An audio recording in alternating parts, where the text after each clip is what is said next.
My only child developed a mental illness and developed anorexia and bulimia and was at an Eastern college and came home weighing about 80 pounds.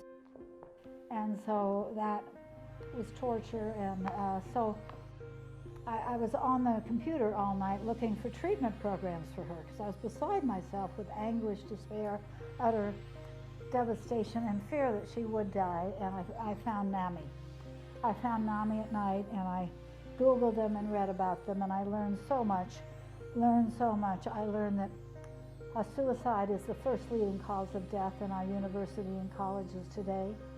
I learned that 25% of all American children do have a diagnosable mental illness, and only 5% of those find their way to treatment.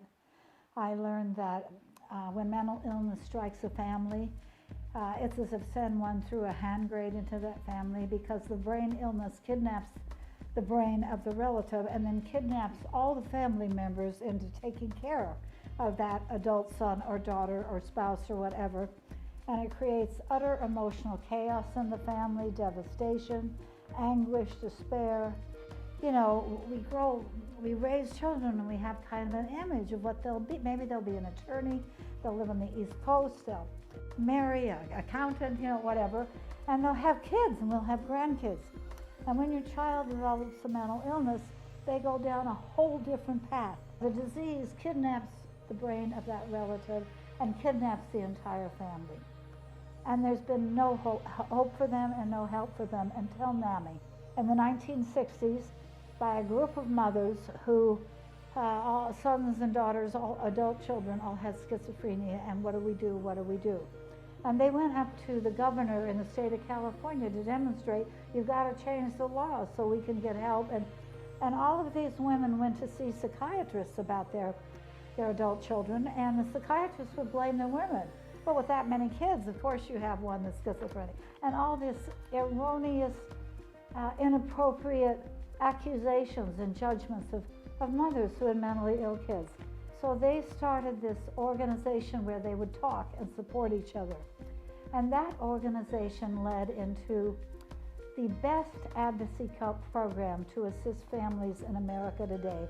The best thing about NAMI is it kills guilt and shame. You know, people come to NAMI and they say, I don't have any mental illness in my family, and then they start exploring through the NAMI classes or support groups.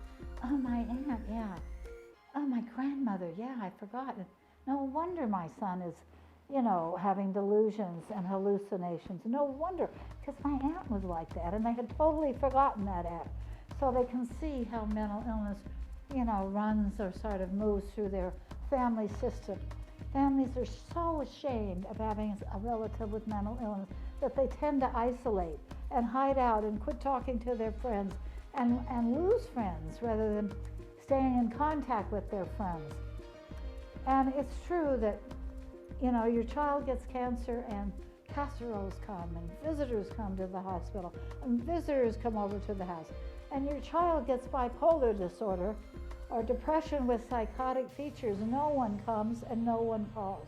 And so I have given my life to NAMI because I kind of made a bargain with God, as I understand. And if you just let my child live and not die from anorexia, I will give my services for free. And I chose NAMI. And NAMI is my lifelong love. I'm devoted to them, and I will always try to help educate and increase awareness that brain illnesses and recovery happens. Recovery happens all the time.